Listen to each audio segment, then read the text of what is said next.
This is AE5AW. When you get this video of the T368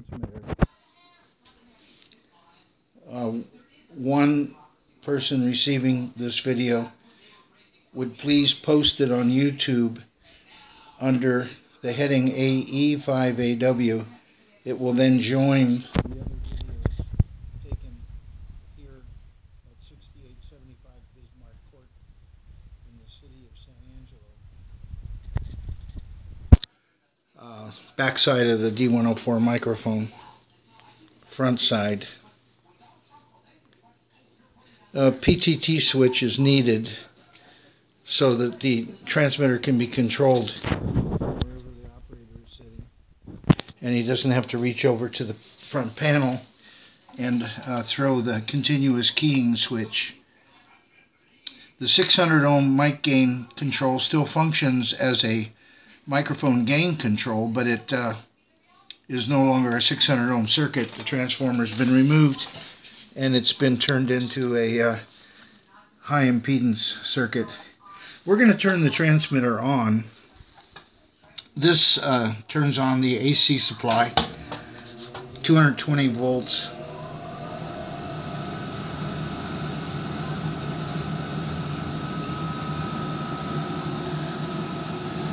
Doesn't take too long for the transmitter to warm up. We don't have an antenna connected, darn it. Let's see if I can do that. This is the coaxial connector for the AM station. If I can hook it up to, this is the single sideband station I'm disconnecting, and see if I can get lucky here and engage the threads correctly. Ah, I got it.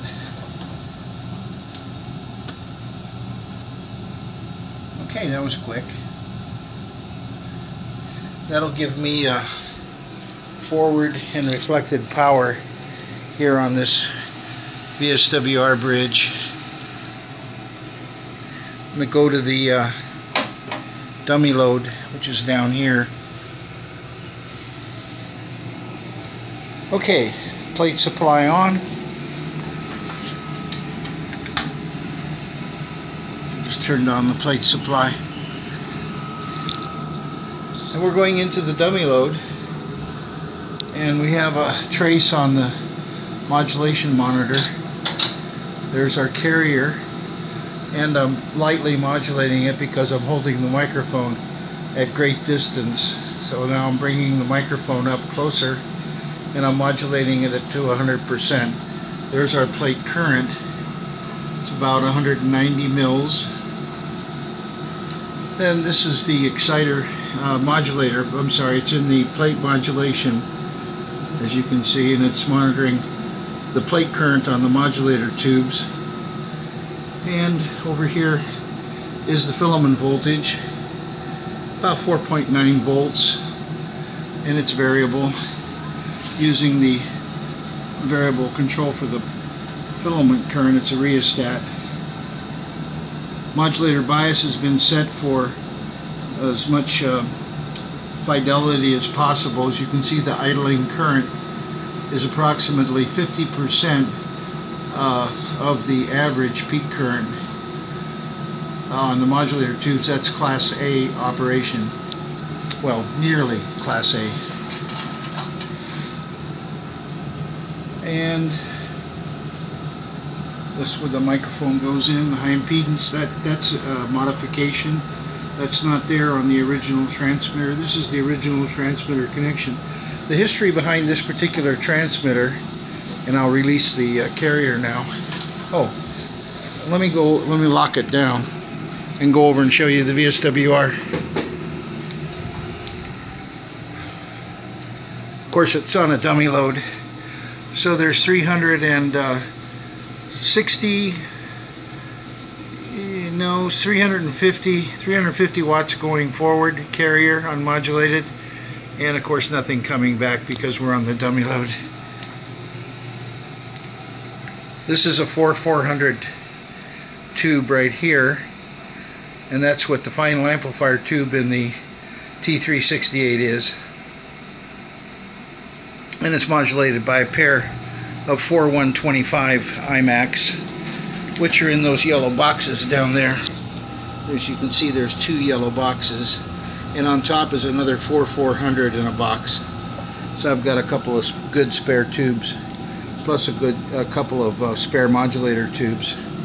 This is the receiver I use. I'm not going to turn it on, it's not needed. Well, I can turn it on and demonstrate the modulated carrier. Let's see here.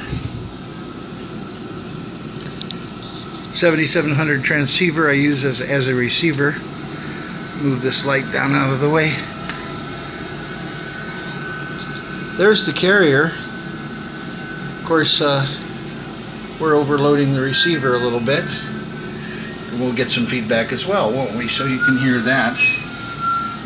Because there's no headphones being used. There's the headphones. But I'm not using them, so of course there's going to be a little bit of feedback. Let me get away from the speaker here. Minimize the feedback. Show you the panoramic display here of the modulated carrier. Okay. Plate current. It's dipped.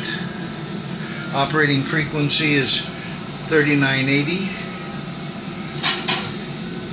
We have an AM net here in Texas on that frequency. I'm going to kill the carrier by unlocking the microphone here. There we go, unlocked. No carrier, no transmitting, nothing going out, nothing happening. Okay, that's it. That's T368 model